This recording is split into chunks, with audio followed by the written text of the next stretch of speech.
यहाँ इस animated diagram में एक पार्टिकल आर रेडियस के सर्कल पर चलता हुआ दिखाई दिया है। यहाँ देखिए इसकी वेलोसिटी वेक्टर भी नेचुरली है पाथ के टेंजेंट होनी चाहिए। और अगर आप यहाँ देखें तो ये ऑलमोस्ट ऑब्जर्वेशन आपको होगा कि ये यूनिफॉर्म एंगुलर वेलोसिटी से चल रहा है, मतलब ये यूनिफॉर्म सर्कुलर मोशन है।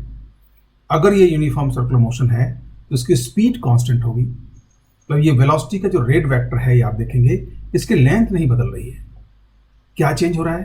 केवल इसकी डायरेक्शन। तो इसकी डायरेक्शन चेंज करने के लिए इसका जो एक्सेलेरेशन नेसेसरी होगा वो सेंटर की तरफ होगा।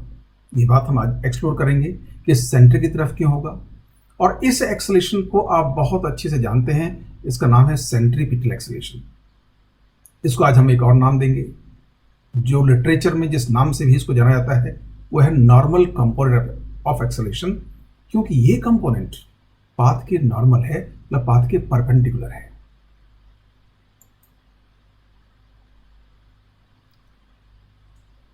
Fundamental concepts: distance traveled, speed, velocity and acceleration are known as linear variables because they are used to describe linear translation. अभी जैसे बात हुई लीनियर ट्रांसलेशन में किसी पार्टिकल का एक लीनियर कर्विलियर पाथ पे, चाहे वो स्ट्रेट लाइन भी हो सकता है, एक जगह से दूसरे जगह जाना, इस टाइप की मोशन को हम अभी तक इस टाइप की variable distance, displacement, velocity, acceleration इनकी टर्म्स में डिस्क्राइब कर रहे थे। तो इनको कलेक्टिवली नाम दे दिया लीनियर वेरिएबल, क्योंकि अब हमें दो टाइप के वेरिएबल्स मिले, एक तो एंगुलर वेरिएबल और दूसरा लीनियर वेरिएबल। तो इनको आइडेंटिफाई करने के लिए इस दो कैटेगरी में डिवाइड कर दिया। अब सबसे पहले लीनियर वेरिएबल्स इंट्रोड्यूस करने हम जाएं तो सर्कुलर मोशन में इन लीनियर वेरिएबल्स को इंट्रोड्यूस करने के लिए हमारे पास कोऑर्डिनेट सिस्टम क्या होगा? क्या एक्स वाई में से काम चल जाएगा, एक्स वाई जेड से काम चल जाएगा, या कोई दूसरा कोऑर्डिनेट सिस्टम सेलेक्ट कर लें तो ज़्यादा बेटर रहेगा? इन सब चीज़ों के बारे में सोचना बहुत जरूरी होगा। अब इसके लिए let us see a particle P moving on a circular path of radius r is shown at an instant t moving with a velocity v। इस डायग्राम में r रेडियस के पाथ पर, ये सर्कुलर पाथ है और particle move करता हुआ दिखाई गया है, और इसका वेलोसिटी वेक्टर किसी इंस्टेंट पर t पर ये है v, और ये पार्टिकल की पोजीशन p, और ये पॉइंट O है स्पेशल। ये जो रेफरेंस डायरेक्शन है वो जहां पार्टिकल के पाथ को कट करती है उसको हमने O बोल दिया, और ये सेंटर है C सर्कुलर पाथ का।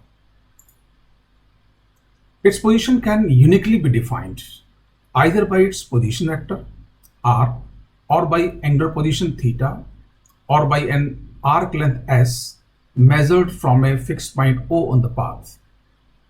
अब देखिए इस लाइन का मतलब समझिए। इस पाथ पर इस पार्टिकल की पोजीशन को हम यूनिकली डिफाइन कर सकते हैं, या तो हम पोजीशन वेक्टर r मालूम हो, या हमें इस सर्कुलर पाथ मालूम तो पहले फिक्स है, एंगल मालूम हो तो बता देंगे यहाँ है, यहाँ जितना एंगल है, मान लो एंगल थीटा यहाँ है तो हमने कह दिया पार्टिकल यहाँ पर है, या ये आर्क लेंथ s जो कि किसी भी फिक्स पॉइंट O से मेजर की गई है, केवल ये आर्क लेंथ मालूम हो और सर्कुलर पाथ हमें पहले से मालूम है, तो भी पार्टिकल की पोजीशन को यूनिकली डिस्क्राइब कर सकते हैं। अब देखिए आर्क लेंथ अभी इतनी है, आर्क लेंथ इतनी होती तो पार्टिकल यहां होता, आर्क लेंथ इधर होती तो पार्टिकल इधर होता।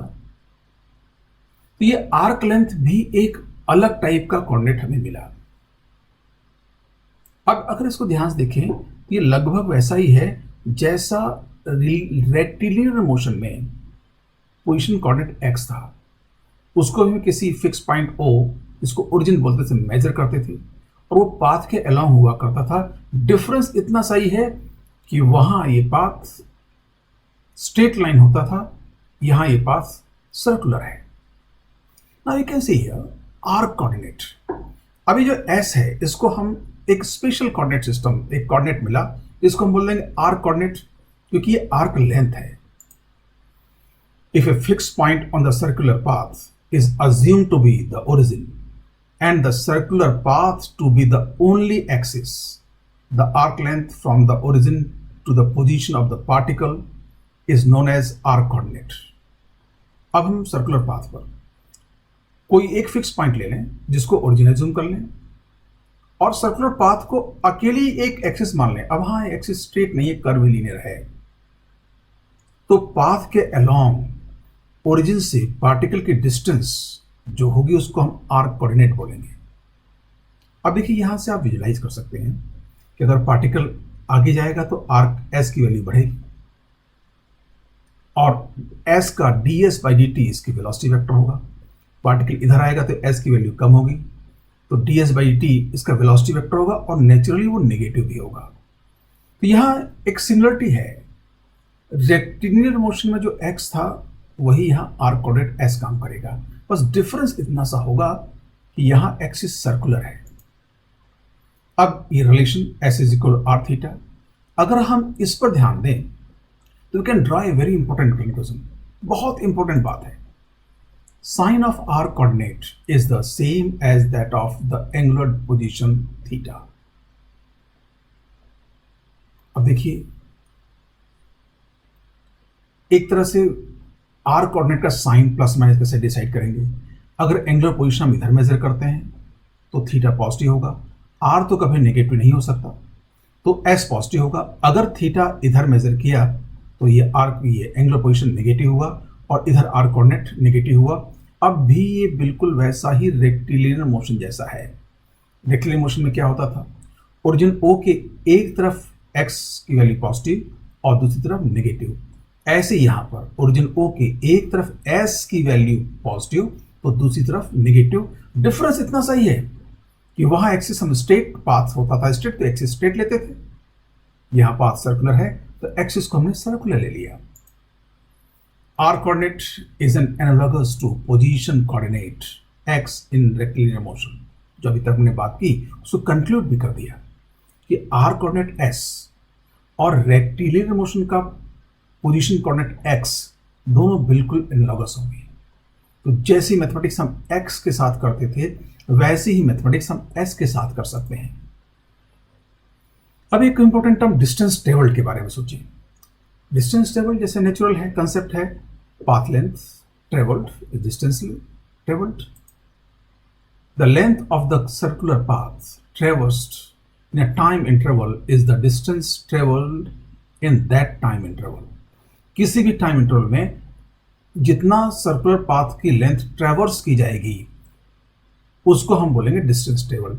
अब इसमें देखो हो सकता है पार्टिकल यहां से आगे तक जाए फिर लौट के यहां पर आए, तो डिस्टेंस ट्रेवल ये आर्क लेंथ और जहां तक गया था और जहां से लौट के आया था उसको भी ऐड कर देंगे।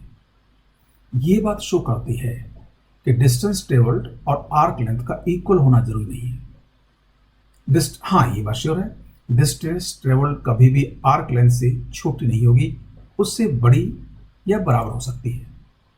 Distance traveled between 2 points on a circular path is equal to or greater than the arc length between the 2 points. तो देखिए छोटे छोटे डिफरेंसेस हैं, मतलब इंपॉर्टेंट पॉइंट्स हैं। ऐसा नहीं कि बहुत इंपॉर्टेंट है, बट जब हम इनकी तरफ ध्यान देते हैं तो हमारा इन्वॉल्वमेंट सिचुएशन में और बढ़ता है। और ये इन्वॉल्वमेंट जितना आपका मेंटल होगा, जितना आप इन चीजों की मेंटल पिक्चर बनाएंगे उतना ही अच्छा समझ पाएंगे। फिजिक्स स्पेशली मैकेनिक्स समझने के लिए बहुत जरूरी है कि जो भी बात आप समझना चाहते हो उसका एक मेंटल पिक्चर या यूं कहें उसका एक मॉडल माइंड में बनाएं। डिस्टेंस ट्रेवल के बाद हम वेलोसिटी एंड स्पीड डिफाइन करेंगे। वेलोसिटी और linear velocity is defined as the time rate of change in the arc coordinate. बिल्कुल रेक्टिलिनियर मोशन में जब हमने कहा एस एक्स को रिप्लेस करेगा तो रेक्टिलिनियर मोशन में एक्स का टाइम रेट जो था चेंज वो वेलोसिटी हुआ करता था, तो यहाँ एस मतलब आर कोऑर्डिनेट का टाइम रेट ऑफ चेंज जो होगा वो वेलोसिटी होगा। v is equal to d S by D t. अब s के बारे में लिखा था s was theta into r. जब थीटा इंटू आर को डिफरेंशिएट करेंगे तो आर मॉड्यूलस रेडियस का है तो कांस्टेंट है तो उसका डेरिवेटिव जीरो होगा। What you get d theta by D t into r. And d theta by D t angular variables, अगर आप रिकॉल करें तो ये एंगुलर वेलोसिटी होता है, what we can write v is equal to omega into r. तो अब देखिए यहां से लीनियर वेरिएबल और एंगुलर वेरिएबल में रिलेशन मिला, v is equal to omega r. Similar to rectilinear motion, direction of velocity is expressed by plus and minus signs. अब rectilinear motion में वेलोसिटी को भी हम प्लस या माइनस साइन से डिनोट करेंगे। अगर पार्टिकल किसी भी तरीके से ओरिजिन की तरफ आ रहा है तो वेलोसिटी नेगेटिव होगी, और ओरिजिन से दूर जा रहा है तो वेलोसिटी पॉजिटिव होगी, जैसा कि हम रेक्टिलिनियर मोशन में लेते थे। Linear velocity v is always along tangent to the path at the location of the particle. ये एक फैक्ट है, हमेशा पाथ कैसा भी है, सर्कुलर मोशन की बात नहीं है, प्रोजेक्टाइल मोशन में भी हमने देखा था कि किसी भी पार्टिकल की वेलोसिटी हमेशा उसके पाथ के टेंजेंट की डायरेक्शन में होती है। ये छोटे छोटे आइडियाज कई बार चीजों को समझने में, एनालाइज करने में बहुत काम आते हैं। Modulus of linear velocity is known as linear speed और स्पीड। अब स्पीड को हम c से डिनोट करेंगे, कि पहले भी स्पीड को c से डिनोट करते आए थे। ये बिल्कुल रेक्टिलिनियर मोशन जैसा ही है। क्या किसी भी इंस्टेंट पर वेलोसिटी का जो मॉड्यूलस होगा वही उसकी स्पीड होगी। c is equal to mod of v। Velocity और स्पीड ये टर्म डिफाइन करने के बाद अब जो सबसे इंपॉर्टेंट टर्म है सर्कुलर मोशन की, एक्सेलरेशन, उसकी बात करें। Acceleration normal and tangential component. अभी जो हमने पहला एनिमेटेड डायग्राम देखा उसमें एक्सेलरेशन केवल सेंटर की तरफ था और स्पीड कांस्टेंट थी, और उसको हमने नॉर्मल कंपोनेंट ऑफ एक्सेलरेशन या सेंट्रीपिटल कंपोनेंट एक्सेलरेशन बोल दिया। अब एक जरा नेचुरल सी बात है, मान लो किसी पार्टिकल की स्पीड सर्कुलर मोशन पे चलते वक्त चेंज हो रही है, मतलब ओमेगा भी चेंज हो रहा है, क्योंकि आप देखिए यहाँ रिलेशन से, अगर स्पीड चेंज होगी तो आर तो चेंज नहीं हो सकता, ओमेगा को चेंज होना पड़ेगा। तो वेलोसिटी वेक्टर की लेंथ कम ज्यादा होगी। अगर वेलोसिटी वेक्टर की लेंथ कम ज्यादा होगी तो एक्सेलरेशन का एक कंपोनेंट वेलोसिटी वेक्टर के अलोंग, मतलब टेंजेंट की डायरेक्शन में भी आना चाहिए। तो जो वो कंपोनेंट होगा उसको हम बोलेंगे टेंजेंशियल कंपोनेंट ऑफ एक्सेलरेशन। और नेचुरल है, वो किस कारण से आ रहा है, स्पीड में चेंज के कारण। तो टेंजेंशियल कंपोनेंट एक्सेलरेशन स्पीड में चेंज को अकाउंट करेगा, और नॉर्मल कंपोनेंट एक्सेलरेशन या सेंटीमीटर वेलोसिटी में डायरेक्शनों का अकाउंट करेगी। ये बात हमने लॉजिकली समझी। पर देखिए फिजिक्स में एक बहुत इंपॉर्टेंट बात है, जितना अपनी थॉट को आप क्वालिटेटिवली मीन्स बिना कोई कैलकुलेशन किए आप करेक्ट रिजल्ट तक जितना आप पहुंच सकते हैं उतना आप समझें, फिजिक्स की आपकी अंडरस्टैंडिंग बहुत सही है। कैलकुलेशन से तो वैल्यूज आते हैं, लॉजिकल थॉट से रिजल्ट का नेचर मालूम पड़ता है, रिजल्ट कैसा होगा। तो आप ये मेरा आपसे सजेशन है, हम इतने नेचर हो चुके हैं कि हर सिचुएशन में आप कोई भी कैलकुलेशन करने से पहले रिजल्ट कैसा आएगा उन चीजों को लॉजिकली एनालाइज करने की कोशिश करें। शुरू में आपको दिक्कत हो सकती है, लेकिन ये कोशिश ही आपको इस सब्जेक्ट में एक्सपर्ट बनाएगी। अब एक्सेलरेशन जैसे कि डिफाइंड है, acceleration vector is equal to d v vector by D t. ये डेफिनेशन एक्सेलरेशन की स्टैंडर्ड डेफिनेशन है। अब वी वेक्टर की जगह हम क्या ले सकते हैं, अब देखिए वी वेक्टर किसी भी मॉड्यूलस को वेक्टर में कन्वर्ट करने के लिए हम यूनिट वेक्टर से मल्टीप्लाई करते हैं। तो वेलोसिटी वी हमेशा पाथ पर टेंजेंट की डायरेक्शन में है, तो टेंजेंट की डायरेक्शन में एक यूनिट वेक्टर अज्यूम कर लें, उसको हम बोल रहे हैं टेंजेंशियल यूनिट वेक्टर, और उसको डिनोट कर दें ई टाउ कैप से। तो वी वेक्टर क्या हो जाएगा, v into e tau cap. तो अब हम अगर वो वैल्यू रखें तो क्या होगा, d by D t of v into e tau cap. अब पार्टिकल जब चलेगा तो उसकी स्पीड वेरी भी हो सकती है और नहीं भी, लेकिन ई टॉ कैप अगर आप विजुलाइज करें तो हर पोजीशन पर उसकी डायरेक्शन अलग है। हाँ, ई टॉ कैप का लेंथ नहीं बदल रही है बट डायरेक्शन तो बदल रही है, तो ई टॉ कैप वेरिएबल है। तो यहां डिफरेंशिएट करने के लिए हम प्रोडक्ट टूल यूज करेंगे। तो प्रोडक्ट टूल के अकॉर्डिंग क्या होगा, d v by D t into e tau cap plus v into e tau cap by D t. अब ये जो पहला कंपोनेंट है dv by dt into e tau cap। तो dv by dt v का modulus है, तो केवल speed dv by dt means rate of change in speed और e tau cap means along the tangent. तो एक्सेलरेशन का एक कंपोनेंट हुआ किसके डायरेक्शन में, अलोंग द टेंजेंट, और वो रेस्पॉन्सिबल है केवल क्या अकाउंट करने के लिए, स्पीड में चेंज। ऐसे ही अगर दूसरी टर्म की बात करें तो ये v कांस्टेंट है, ये कंपोनेंट स्पीड में चेंज को अकाउंट नहीं कर रहा है, केवल डायरेक्शन में चेंज को अकाउंट कर रहा है। आगे हम देखेंगे इसकी डायरेक्शन टुवर्ड द सेंटर या पाथ के नॉर्मल होनी चाहिए। अभी ये अज्यूम करते हुए कि पाथ के नॉर्मल होगा, इसको हम नॉर्मल कंपोनेंट ऑफ एक्सेलरेशन बोल दें। Here the first term known as tangential component of acceleration or tangential acceleration accounts only for change in modulus of velocity, that is speed। ये इंपॉर्टेंट, बहुत important है। Circular motion में आप maximum time इसी point पे stuck करेंगे, इसलिए इसको बहुत ध्यान से दें। यही कहें कि इस जब भी सर्कुलर मोशन रिवाइज करें, इस पॉइंट को सबसे पहले क्या, टेंजेंशियल एक्सेलरेशन। ये किस बात को बताएगा, ओनली स्पीड चेंज को, रेट ऑफ स्पीड चेंज को।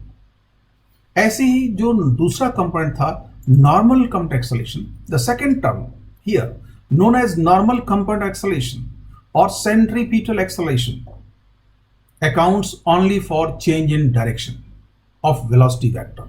ये सेकंड टर्म केवल चेंज इन डायरेक्शन अकाउंट करेगी, क्योंकि इसमें आप देखिए केवल d by dt of E tau आ रहा है, मतलब यूनिट वेक्टर का रेट ऑफ चेंज। यहां तक बात हम सोच सकते हैं। अब इसके बाद एक्सेलरेशन को और एनालिटिकली हम डिस्क्राइब करते हैं। उस डिस्क्रिप्शन के लिए हम ऐसा कुछ अज्यूम करें, suppose velocity of a particle moving on a circular path changes from v vector to v vector plus dv vector in a time interval from t to t plus dt as shown the figure. मतलब हमने क्या माना, एक particle किसी circular path पे चल रहा है, तो किसी टाइम इंटरवल t से t प्लस dt के बीच में उसकी वेलोसिटी v से v प्लस dv वेक्टर में बदल गई। मतलब इंस्टेंट t पर उसकी वेलोसिटी था v वेक्टर, और t से डेल्टा t टाइम बाद उसका वेलोसिटी वेक्टर हो गया v plus delta v vector, and these two vectors are shown here in the diagram. हम मान लें ये टाइम इंस्टेंट t पर पार्टिकल यहां था, तो इसकी वेलोसिटी टेंजेंट के लॉन्ग v, और t plus delta t time पर पार्टिकल यहां पहुंच गया। इस दौरान उसने डेल्टा थीटा एंगुलर डिस्प्लेसमेंट लिया और delta S arc length cover किया, और यहां वेलोसिटी वेक्टर हो गया ये v प्लस डेल्टा v। अब देखिए दोनों वेलोसिटी वेक्टर्स हमने एक को ब्लैक से शो किया t पर और t प्लस डेल्टा t वाले रेड पर, और रेड वाले वेक्टर को थोड़ा सा लंबा बनाया। मतलब यहां हम अज्यूम कर रहे हैं स्पीड इंक्रीज हो रही है, हो सकता है स्पीड डिक्रीज हो रही होती, लेकिन एक ना एक तो चीज अज्यूम करके एनालाइज करना ही पड़ेगा। या आगे एनालाइज करने के लिए हमें या तो स्पीड को इंक्रीज करता हुआ मानना पड़ेगा, डिक्रीज होता हुआ, तो यहां हमने स्पीड को इंक्रीज होता हुआ मान लिया।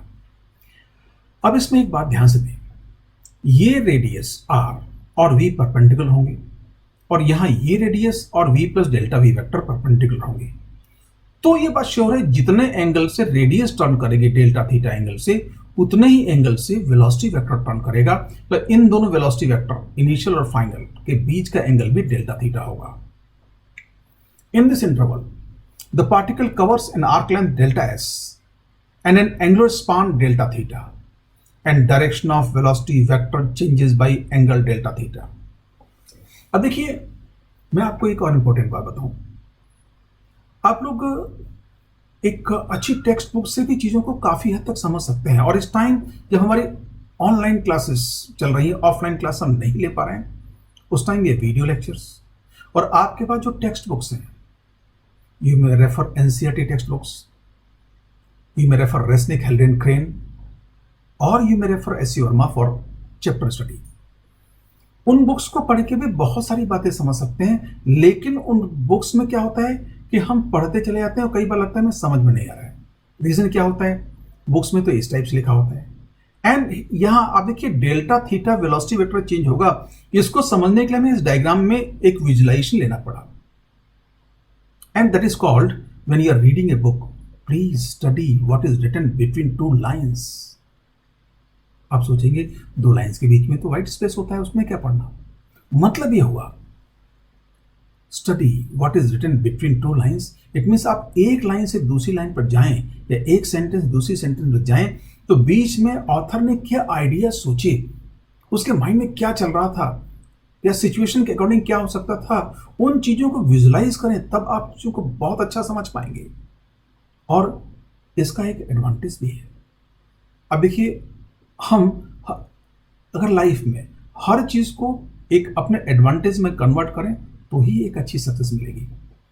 अब ये सोचना कि हम अपनी ऑफलाइन रेगुलर क्लास नहीं चला पा रहे हैं, हमारी पढ़ाई का लॉस हो रहा है, आप चाहें तो सोच सकते हैं, ये एक नेगेटिव थॉट है। लेकिन मैं आपको दूसरी बातें बता रहा हूं। आप इस टाइम इन वीडियो लेक्चर्स के थ्रू अभी टेक्स्ट बुक पढ़ने का तरीका बताए, study what is written between two lines, इस तरह से टेक्स्ट बुक पढ़ने की कोशिश करें तो आपके माइंड पे स्ट्रेस पड़ेगा समझने का, और वो जितना स्ट्रेस आप लेंगे उतना ही आपकी एनालिटिकल लॉजिकल अंडरस्टैंडिंग स्ट्रांग होगी, और यही आईआईटी एग्जाम के लिए चाहिए। अब आपके ऊपर ये जो लॉकडाउन का पीरियड है, इसको आप एडवांटेज के टर्म में बदल सकते हैं। चाहे तो अपने माइंड को स्ट्रांग बनाएं या आप न करें, लेकिन मैं चाहूँगा कि आप टेक्स्ट बुक से पढ़ें, उसमें जो लिखा है उसको समझने की कोशिश करें। अब देखिए, ये तो क्लियर हो गया कि वेलोसिटी वेक्टर v से v प्लस डेल्टा v हुआ, और उसके बीच का एंगल डायरेक्शन कितना चेंज हुआ, डेल्टा थीटा। ये हम फैक्ट यहाँ दिखा दें, ये इनिशियल वेलोसिटी वेक्टर और यहाँ से डेल्टा थीटा चेंज। अब देखिए, दोनों वेलोसिटी वेक्टर को हमने को इनिशियल बता दिया। यहाँ ट्राइंगल लॉ यूज करना चाहता हूँ कि मुझे चेंज इन वेलोसिटी फाइंड करना है। तो ट्राइंगल लॉ क्या कहता है, according initial velocity vector plus change in velocity vector is equal to final velocity vector. तो जो v वेक्टर ब्लैक में दिखाया गया वो इनिशियल वेलोसिटी वेक्टर है, v plus delta v vector जो रेड में दिखाया गया है वो फाइनल वेलोसिटी वेक्टर है। तो इन दोनों के इसके टिप से यहां तक मिलाएंगे तो ये वेक्टर जो होगा वो change in velocity vector delta v vector होगा दिस। अब डेल्टा v वेक्टर हम देख लिया। एक थॉट लें, यहां से हम इस पर परपेंडिकुलर ड्रॉ करें इस तरह से। अब एक लिमिटेशन लें, जब डेल्टा थीटा बहुत छोटा होगा, बहुत छोटा, उस केस में क्या होगा, ये और यहां से यहां तक की लेंथ इक्वल होगी। मतलब ये मॉडुलस v है, यहां से यहां तक के मॉडुलस क्या होगा, v होगा। ये इस तरह से यह हम मान सकते हैं। इस पॉइंट से v रेडियस का हमने आर्क ड्रॉ कर दिया, डैश लाइन आर्क है, और डेल्टा थीटा बहुत छोटा होगा तो आर्क लेंथ हमको स्ट्रेट लाइन की तरह अपीयर होगा। तो अब ये जो रिमेनिंग रेड वेक्टर का पोर्शन बचा वो क्या होगा, स्पीड में इंक्रीज, कितना स्पीड में इंक्रीज हुआ, और इसको हम क्या बोल देंगे, डेल्टा वी टाउ। टाउ, अब देखिए ध्यान दिया, वी मतलब टेंजेंशियल डायरेक्शन में कितना जो वेलोसिटी कंपोनेंट था उसमें कितना चेंज हुआ, या और इसको हम क्या बोल देंगे, delta v n. Delta v n मतलब, अब देखिए आर्क लेंथ तो रेडियस के परपेंडिकुलर होगी, तो ये वेलोसिटी वेक्टर के दो कंपोनेंट हुए इसके, एक तो ये कंपोनेंट और ये कंपोनेंट, ये इस वेलोसिटी वेक्टर की डायरेक्शन में है, और ये वेलोसिटी वेक्टर टेंजेंट, इस पॉइंट पर जब रेड वेक्टर था पार्टिकल तो टेंजेंट डायरेक्शन होगी, जिसको हमने डेल्टा वी का टेंजेंशियल कंपोनेंट बोल दिया। और ये वेलोसिटी, ये जो डायरेक्शन चेंज वाला होगा इसके नॉर्मल होगा, क्योंकि हमने आर्क लेंथ लिया था, परपेंडिकुलर होगा, तो इसको हमने डेल्टा वी का नॉर्मल कंपोनेंट बोल दिया। अब देखिए, ये जो यहां से यहां तक लेंथ, वो लेंथ किसके बराबर होगी, स्पीड में चेंज, ये होगा delta of mod of v vector. अब देखिए this delta of mod of v vector या डेल्टा वी टाउ का मॉड। इस डायग्राम को हम एक बार दोबारा समझ लें, क्योंकि ये एक बहुत इंपॉर्टेंट आइडिया है। अब देखिए, हम वापस बैक चलते हैं। दिस क्या अज्यूम किया कि जब पार्टिकल t से t प्लस डेल्टा t तक गया तो t पर उसकी वेलोसिटी वेक्टर v था, और t प्लस डेल्टा t पर उसका वेलोसिटी वेक्टर हो गया v plus delta v rate. इन दोनों टाइम के बीच में पार्टिकल की रेडियस डेल्टा थीटा एंगल से टर्न हुई, तो इन दोनों रेडियस के बीच का एंगल डेल्टा थीटा, और वेलोसिटी हमेशा रेडियस पर परपेंडिकुलर होगी, तो इन दोनों वेलोसिटी वेक्टर के बीच का एंगल भी डेल्टा थीटा होगा। मतलब वेलोसिटी वेक्टर की डायरेक्शन डेल्टा थीटा से इस टाइम इंटरवल में चेंज हुई। अब हमें एक्चुअली एक्सेलरेशन एनालाइज करना है, तो हमें चेंज इन वेलोसिटी वेक्टर चाहिए। तो अगर चेंज इन वेलोसिटी वेक्टर चाहिए तो वो तो ऐसे निकल सकता है, final velocity vector minus initial velocity vector equal change in velocity vector, या initial velocity vector plus change in velocity vector is equal to final velocity vector. ये सेकंड इंटरप्रिटेशन वेक्टर एडिशन हम यूज करते हैं। मतलब क्या है ये, final velocity vector is equal to initial velocity vector plus change in velocity vector. तो final velocity vector हमने ये शो कर दिया, इनिशियल वेलोसिटी वेक्टर ये शो कर दिया, यहां से यहां तक वेक्टर क्या होगा, चेंज इन वेलोसिटी वेक्टर। अब हम एक काम करें, ये डेल्टा थीटा वैसे तो बड़ा दिखाया गया है, लेकिन अज्यूम करें ये लिमिटिंग केस, डेल्टा थीटा बहुत छोटा है और इनकी जो को इनिशियल पॉइंट से इसको सेंटर अज्यूम करते हुए वी मॉड्यूलस की रेडियस का हम एक आर्क लेंथ ड्रॉ करें। और आर्क लेंथ को हमने केवल इन दोनों के बीच का पूरा नहीं शो किया, इतना ही शो किया। अब ये डेल्टा थीटा बहुत छोटा होगा तो ये आर्क हमको ऑलमोस्ट स्ट्रेट लाइन दिखाई देगा और ये आर्क इस पर परपेंडिकुलर होगा कि आर्क और रेडियस परपेंडिकुलर होते हैं। तो इस अब देखिए डेल्टा वी वेक्टर के हम दो कंपोनेंट कर सकते हैं, एक तो इस डायरेक्शन में और एक इस डायरेक्शन में। ये डायरेक्शन वेलोसिटी वेक्टर की डायरेक्शन है तो ये टेंजेंशियल डायरेक्शन होगी, तो इस डायरेक्शन जो कंपोनेंट आएगा उसको हम डेल्टा वी का टेंजेंशियल कंपोनेंट कह देंगे। अब जो हमने बात पहले की थी, ये जो डैश डैश लाइन है ये वी रेडियस का आर्क है, तो यहां से ये वी है तो यहां से यहां तक का भी वी का मॉड्यूलस ही होगा, वही बात यहां इसमें शो किया गया है। अब ये कंपोनेंट जैसे बात की है क्या होगा, डेल्टा वी का tangential component delta v tau, और ये क्या होगा, डेल्टा वी का नॉर्मल कंपोनेंट, क्योंकि ये वी के नॉर्मल है या पाथ के नॉर्मल है। इस कंपोनेंट को हमने क्या बोल दिया, डेल्टा वी एन। अब देखिए यही फैक्ट हमें समझाएगा क्यों जो हमने एक्सेलरेशन का सेकंड टर्म लिया था, जो डायरेक्शन चेंज होने के रिस्पॉन्सिबल था वो पाथ के नॉर्मल होगा। क्यों, क्योंकि हम केवल अगर यही कंपोनेंट होता, ये कंपोनेंट ना होता तो ये ब्लैक वेक्टर और रेड वेक्टर की लेंथ इक्वल होती, केवल डायरेक्शन बदली होती। मतलब पार्टिकल जब सर्कल में चल रहा था तो उसकी स्पीड नहीं बदल रही, केवल डायरेक्शन बदल रही है, मतलब यूनिफॉर्म सर्कुलर मोशन। तो यूनिफॉर्म सर्कुलर मोशन में एक्सेलरेशन वेक्टर केवल डेल्टा वी एन के कारण होगा, मतलब पाथ के हमेशा नॉर्मल होगा और कांस्टेंट भी होगा, जो कि हमने वो पहले एनिमेटेड डायग्राम में इस बात को देखा था। नाउ अब देखिए ये यहां से यहां तक का जो ये डेल्टा वी टॉ हुआ, ये इसका मॉड किसके बराबर होगा, वी वेक्टर के लेंथ में चेंज मतलब स्पीड में चेंज। तो delta v tau mod is equal to delta of v mod, मतलब स्पीड में चेंज। तो ये जो कंपोनेंट है डेल्टा वी का वो स्पीड में चेंज को एक्सपेंड कर रहा है और ये कंपोनेंट डायरेक्शन में चेंज को। अब देखिए वो लिमिटिंग केस की जो बात की थी, let us see limit delta t tends to 0 delta v. पर डेल्टा वी जो वेलोसिटी वेक्टर का चेंज है, इस लिमिटिंग केस में कंसीव करने की कोशिश करें। We can write limit delta v n vector plus delta v tau vector, मतलब हम डेल्टा वी को इन दो कंपोनेंट की फॉर्म ले लें। Now what we can say here, अब लिमिट केस में ये डीवी हो जाएगा, ये डीवी एन हो जाएगा और डीवी टॉ हो जाएगा। मतलब लिमिटिंग केस में dv vector is equal to dv n vector plus dv tau vector. What is dv n vector, जो वी का हमने इनफिनिटली स्मॉल चेंज लिया है उस चेंज का नॉर्मल पाथ के डायरेक्शन में component. What is dv tau vector, dv का पाथ के टेंजेंट की डायरेक्शन में कंपोनेंट। और इस बात को बहुत अच्छे समझ लें क्योंकि आगे आने वाली बात इसी फैक्ट पर बेस्ड होगी। The component dvn is normal to the path and component dv tau is along the tangent to the path. Now we can conclude. अब जो हमने ऐसी बात की उसमें से क्या कंक्लूजन ड्रॉ कर सकते हैं उसके बारे में सोचें। फर्स्ट dvn का मॉड क्या होगा, dvn का मॉड होगा, अब देखिए यहां से d थीटा इंटू वी लिखा हुआ है। देखिए मैंने कहा था ना, when you are studying something you have to read what is written between two lines.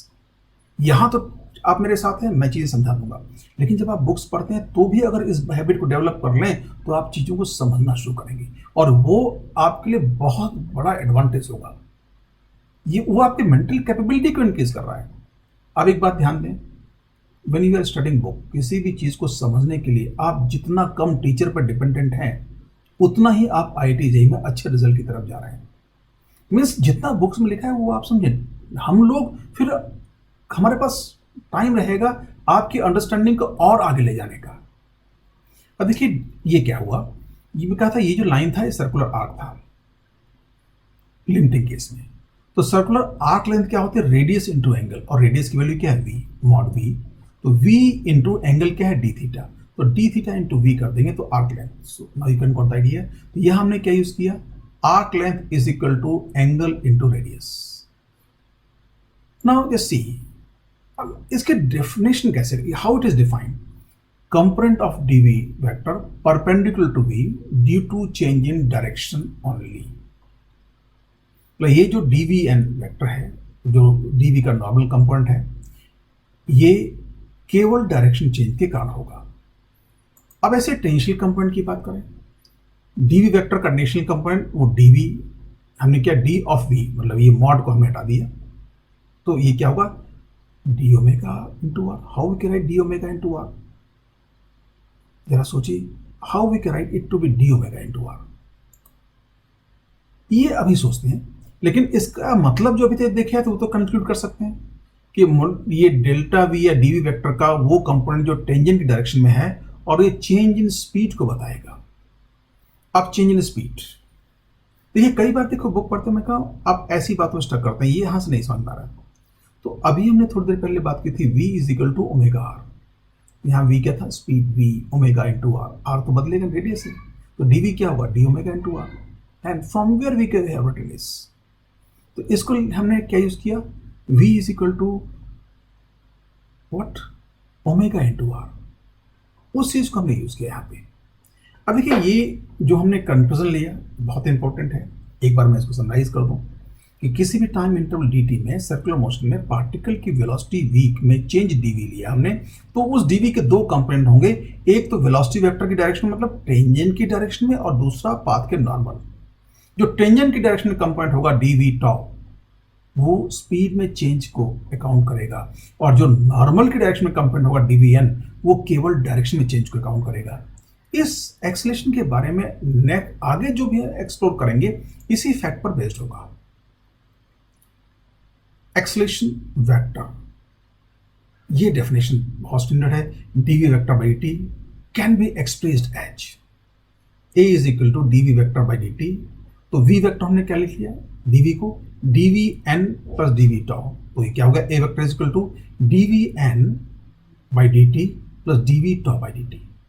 यहां हमने v को जब ने लिया था, dv को हमें, ये जो dv था, dv is equal to what we can write here dv vector n component plus dv vector tau component, उसको सब्स्टिट्यूट करने के बाद हमें ये मिला।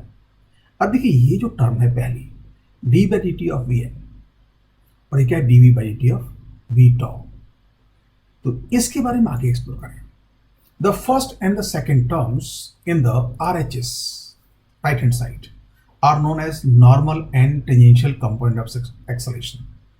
तो ये देखो अभी हम दिखाए थे, ये क्या होगा नॉर्मल की डायरेक्शन में होगा dvn, और ये क्या होगा टेंजेंट डायरेक्शन में। तो एक्सेलरेशन का जो ये कंपोनेंट होगा इसको हम नॉर्मल कंपोनेंट ऑफ एक्सेलरेशन बोल देंगे, और ये जो ये कंपोनेंट होगा इसको टेंजेंशियल कंपोनेंट ऑफ एक्सेलरेशन बोल देंगे। We denote them by symbols an vector and a tau vector respectively. An means n stand for normal and tau stand for tangential. So what we can write here? This way in diagram. अब देखिए इन acceleration को हम visualise करते ऐसा होगा। Now what how we can see here? देखिए particle circle पे चल रहा है, तो v इस तरफ है और एक्सेलरेशन वेक्टर इस तरफ है।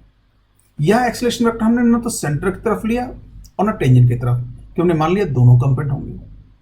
अब मान लीजिए दोनों कंपोनेंट किस तरह से होंगे, ये an कब होगा, अगर हम मान लेते स्पीड में चेंज नहीं हो रहा है, स्पीड कांस्टेंट है, तो ये पूरा का पूरा एक्सेलरेशन इधर ही होता, यही होता ac, इसको बोलते हैं सेंटीमीटर। लेकिन मान लो अगर स्पीड बढ़ रही है तो एक टेंजेंशियल कंपोनेंट इधर भी होगा, बढ़ती हुई स्पीड के लिए इधर होगा और घटती हुई स्पीड के लिए इधर होगा। ये ए टाउ, ये ए टाउ और ए एन दोनों मिलकर एक्सेलरेशन बनाएंगे A vector. Now this diagram is also very important, ये आपके माइंड में होना चाहिए ये मॉडल, क्योंकि जब भी आप किसी प्रॉब्लम में एक्सेलरेशन की बात करेंगे या सोचना होगा, आपका बेसिक थिंकिंग मॉडल यही होगा। तो यहां से हम क्या कैलकुलेट कर सकते हैं, A vector is equal to A N vector plus A tau vector. Now we can come normal component acceleration के बारे में जो हम समराइज करें, नॉर्मल कंपोनेंट एक्सेलरेशन और सेंट्रीपिटल एक्सेलरेशन, इसका दूसरा नाम क्यों, इस सेंटर की तरफ है इसलिए हमने नाम दिया centripetal also. Since dvn vector का मॉड जो डी थीटा बाई वी हमने अभी देखा था, और v is equal to omega r भी होता है। ये दो रिलेशन, ये आप सोच सकते हैं ये कैसे निकला था, v वेक्टर इधर, ब्लैक रेड इधर, और ये जो डिवीजन था यहाँ पे ये रेडियस इनटू एंगल की फॉर्म में था। तो एंगल कितना था दोनों वेलोसिटी वेक्टर के बीच का, डी थीटा, तो d v theta by v हो गया, और v ओमेगा अर्थ होता ही। अगर इनको कंबाइन करें तो हम नॉर्मल कंपोनेंट एक्सेलरेशन का मॉड्यूलस निकाल सकते हैं। क्या ए एन क्या होगा, how we can write here omega into v. ये कैसे हुआ, क्योंकि इसको जैसे आप dt से डिवाइड करेंगे, डी थीटा बाई टी क्या हो जाएगा, ओमेगा इनटू वी। और अब आप ओमेगा को, अगर v को ओमेगा आर कर दें तो ये ओमेगा स्क्वायर आर हो जाएगा, या ओमेगा को v बाई आर कर दें तो ये v स्क्वायर बाई आर हो जाएगा। तो ये सेंट्रीफ्यूगल एक्सेलरेशन का एक सबसे, यही कहें that is the complete scalar detail. Vector detail क्या है, ये सेंटर की तरफ होगा, और इसका आइडिया क्या है, ये केवल डायरेक्शन चेंज के अकाउंट करेगा। This compound acceleration accounts only for change in direction of velocity vector. अब एक बार इसको देखें, नॉर्मल कंपाउंड जिसको हम सेंट्रीपिटल एक्सेलरेशन बोलते हैं, ये ओमेगा इंटू वी या ओमेगा स्क्वायर इंटू आर या वी स्क्वायर बाई आर होगा, और ये केवल वेलोसिटी की डायरेक्शन चेंज को अकाउंट करेगा। इसका स्पीड चेंज से कोई रिलेशन नहीं है। अब हम टेंशियल कंपाउंड एक्सेलरेशन को जो अभी तक एनालाइज किया है समराइज कर लें। टेंजेंशियल कंपाउंड एक्सेलरेशन, इसको कई बार टेंजेंशियल एक्सेलरेशन भी बोल देते हैं, एक कंपाउंड वर्ड स्किप कर सकते हैं। अब ये जो हमने कहा dv टॉ dv होगा, मतलब स्पीड में चेंज, और अभी बात की थी ये d ओमेगा इंटू आर होगा, मॉड्यूलस ऑफ टेंशियल कंपाउंड एक्सेलरेशन। अब इसको अगर हम dt से डिवाइड कर दें तो d ओमेगा बाई टी मतलब अल्फा हो जाएगा।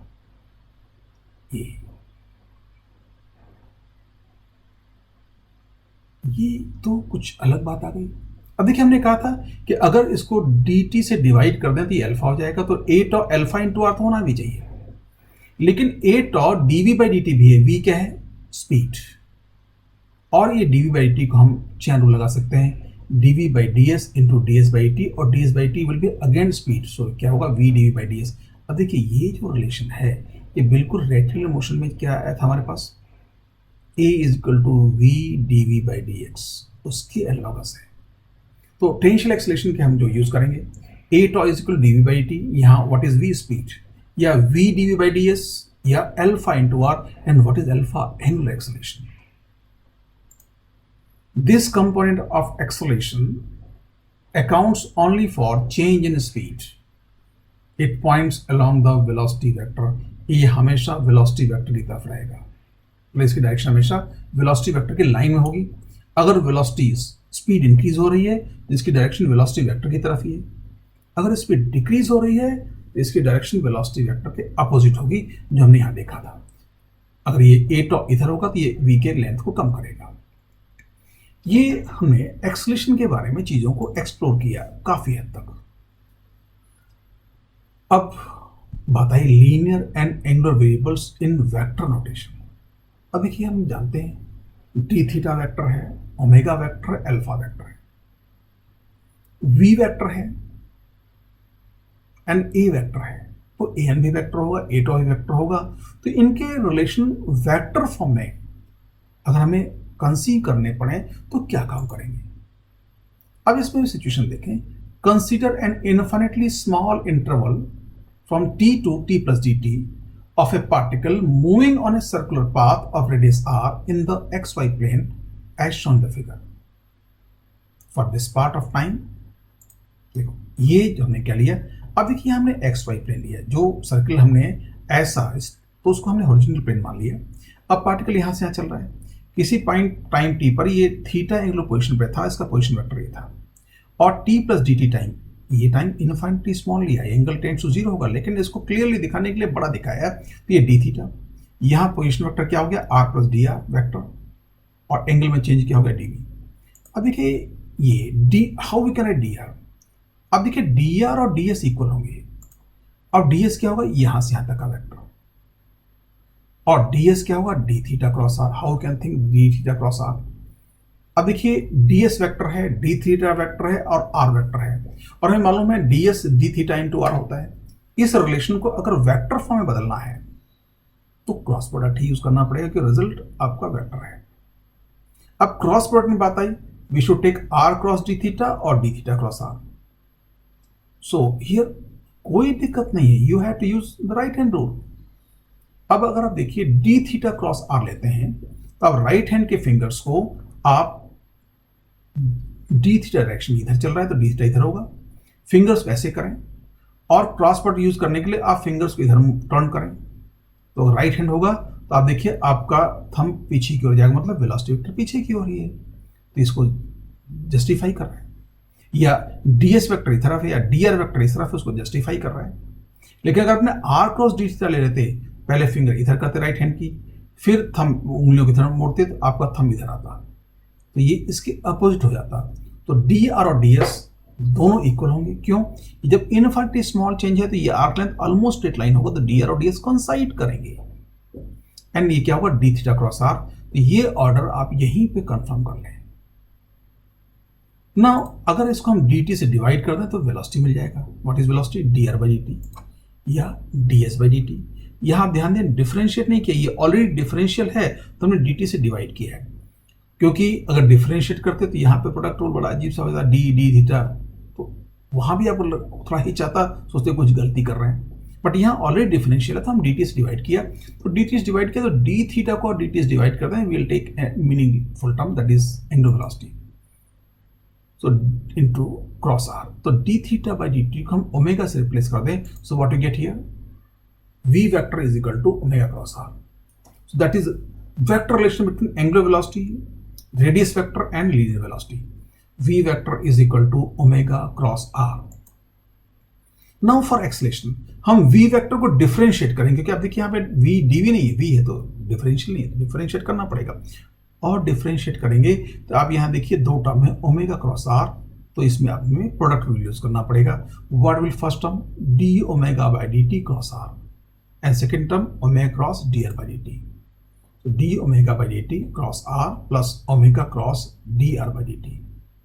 अब d omega vector by dt is alpha vector and dr by dt is what, velocity vector. तो हम इनको रख दें alpha cross r plus omega cross v. अभी हमने थोड़ी देर पहले देखा था एक्सेलरेशन वेक्टर के दो कंपोनेंट a n और a tau या a tau plus a n। अब इसमें फिर ये क्रॉस प्रोडक्ट है दोनों, इनकी डायरेक्शन हम डिफाइन करने की कोशिश करें क्रॉस राइट हैंड रूल से। तो यहां से अपने आप डिसाइड हो जाएगा इसमें से कौन सा टेंजेंशियल कंपोनेंट है और कौन सा नॉर्मल कंपोनेंट है। पहले हम अल्फा क्रॉस आर लें। हमने मान लिया स्पीड चेंज हो रही है, इंक्रीज हो रही है, तो ओमेगा इंक्रीज हो रहा होगा तो अल्फा डी थीटा की डायरेक्शन ही होगा। तो आप राइट हैंड के फिंगर्स को अगर आप जेड एक्सिस की तरफ करें और उंगलियों को आर की तरफ लेके आए तो आपका जो थंब होगा वो इस तरफ, मतलब ये टेंजेंट की डायरेक्शन या वेलोसिटी की डायरेक्शन पॉइंट करेगा।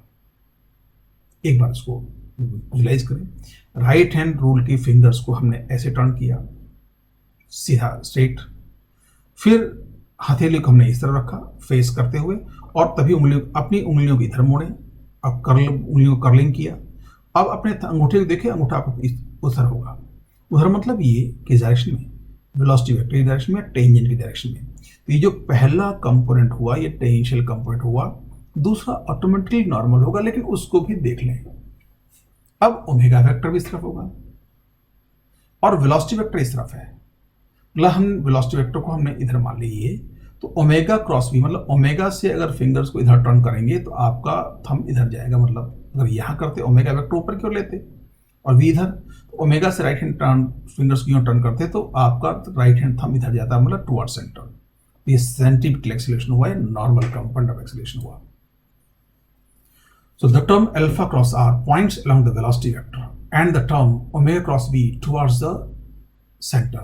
These are the tangential and the normal components of the acceleration vector. अब देखिए मैंने आज जो बात कही, when you are reading any book, try to make a habit to study what is written between two lines or between two words. अब देखिए ये बुक्स में आप इनको देखेंगे तो आपको इस यहाँ के बाद सीधे ही लिखा हुआ मिल जाएगा। अब ये अल्फा क्रॉस आर की डायरेक्शन वेलोसिटी वेक्टर की तरफ होगी और ओमेगा क्रॉस वी की डायरेक्शन टुवर्ड द सेंटर होगी। ये मैंने आपको सोचने के लिए हिंट दिया, आपके साथ मैंने कुछ बोला, आपने उसको सोचा, तो आप उसको समझ पाए। लेकिन जब आप खुद सेल्फ स्टडी करें तो आप इस तरह से चीज़ों को विजुलाइज करते हुए करें। कोई चीज़ समझ में नहीं आ रही, उससे डेस्परेट ना हो, थोड़ा सोचें, उस पर समझ में आएगा। एंड ये हैबिट अगर आपने अपनी ऑफलाइन क्लासेस शुरू होते होते डेवलप कर ली, तो मैं कह रहा हूं आपको बहुत अच्छे रिजल्ट से कोई नहीं रोक पाएगा। अब यहां इसको हम लिख सकते हैं A vector is equal to A tau is alpha cross R, क्योंकि ए टॉ हो गया, और ए एन क्या होगा, ओमेगा क्रॉस बी। ये how we can write minus omega square r. Actually a n की वैल्यू ओमेगा स्क्वायर आर थी, तो ओमेगा स्क्वायर आर तो मॉड्यूलस होगा, लेकिन उसकी डायरेक्शन किधर थी, आर के अपोजिट, तो आर के अपोजिट यूनिट वेक्टर से मल्टीप्लाई कर दिया, तो आर इंटू आर का अपोजिट यूनिट वेक्टर मतलब माइनस आर वेक्टर हो गया। तो what do get here, minus omega square r vector. आज हम लोगों ने काफी विजुलाइजेशन की बात की, थोड़ी मैथमेटिकल एनालिसिस थी। मैं आपको सजेस्ट करूंगा कि इन चीजों को देखते हुए आपने एक बार देखा, अब तो मुझे लास्ट में सुन रहे हैं, आप दोबारा इस लेक्चर को देखें एंड अपना रफ बुक साथ लेके बैठें और हर चीज को समझते जाएं और उस चीज को साथ में करें। वीडियो स्टॉप कर दें, उतना जो आपको स्क्रीन पे सामने रिजल्ट दिख रहा है उस रिजल्ट को अपने आप निकालने की कोशिश करें, then proceed with the video. So in that way revise the entire thing. अब देखिए ये चीजें इतनी इंपॉर्टेंट थी और साथ में इसमें इमेजिनेशन ज्यादा है, इसलिए मैं आज इन चीजों को आपको ढंग से रिवाइज करने के लिए और माइंड में प्रॉपर इनका मॉडल बनाने के लिए, उनको समझने के लिए, आपको एक रिजल्ट टिप्स पे हो जाए, इसके लिए रिवीजन का टाइम दे रहा हूं।